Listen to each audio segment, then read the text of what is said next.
In today's presentation, we will focus on our EFT module for electronic funds transfer. This is a means of taking our supplier payments and giving them over to our bank so we can execute those payments electronically. We do conform here in the U.S. to the NACHA standards, which is the National ACH Association, so all the rules that are needed for electronic banking inside of the U.S. we can certainly accommodate.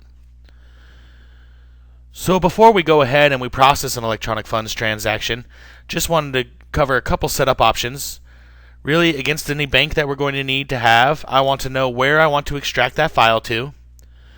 So that way when we produce the file, we know where to go grab it. And then how do I want that file to be organized? Do I want it to be by supplier or by invoice? So that way we can create the file correctly to give over to our suppliers.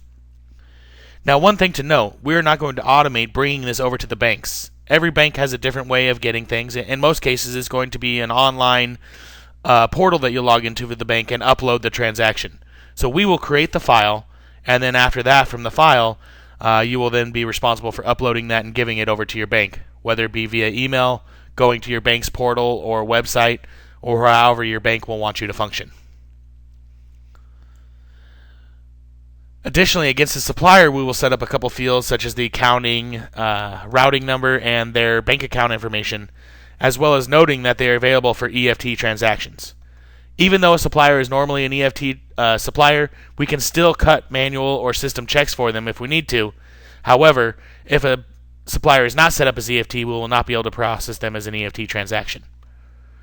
So I'm going to go ahead and just start our regular accounts payable payment process. Everything about this process is identical to doing system manual checks, except for one change where we're going to say I want to do EFT payments. Then, when I go to do my review, it will only allow me to review those suppliers that are enabled for EFT. So I'm just going to go ahead and pick one and pick a couple invoices here so we can get the process started. So I'm just going to go ahead and release a couple invoices. Let's go with these bottom two right here. And we could go ahead and keep going supplier by supplier, but I think this is enough for today's demonstration. So now we will continue to process our payment run just the same as we normally would. So we can process our payments. It's going to create a little inline report. Here's what we're taking out. Here's our debits. Here's our credits for the various areas. Calculator discounts. Again, everything the same as our normal payment run. When it comes time to printing checks, it's going to pick up, hey, this is an EFT transaction, and we're only going to print the remittance out. So when we have that information for us, we have everything ready to go.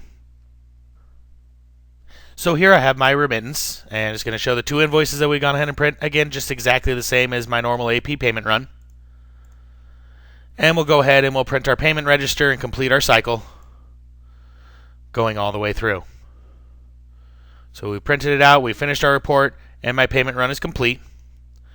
So now the one change, normally when we're doing system checks or manual checks, our process is really done here. We printed the checks. We just need to send them out. The only thing we need to do now is extract our payments out to build that payment file. I may have done multiple payment runs and I want to extract those all together. Maybe I do payment runs a couple times a month, but only one EFT transaction for the month. So we'll pull in our bank. It's going to tell us the ones that we have generated. So here's the one that has my details ready to generate. Again, I could have multiple ones I want to go ahead and create. So in this case, I'm going to go ahead and create the file that we need to have. So we've saved our file. I can then go ahead and place my action date. Maybe I'm going to generate the file today, but I don't want you to process till Monday. So what is the date I want my bank to execute these transactions? So what's going on out there is creating my file. Again, we're going to take a look at a little report letting us know what we've done here. So now we have our file ready to go. So let's go ahead and take a look at that file.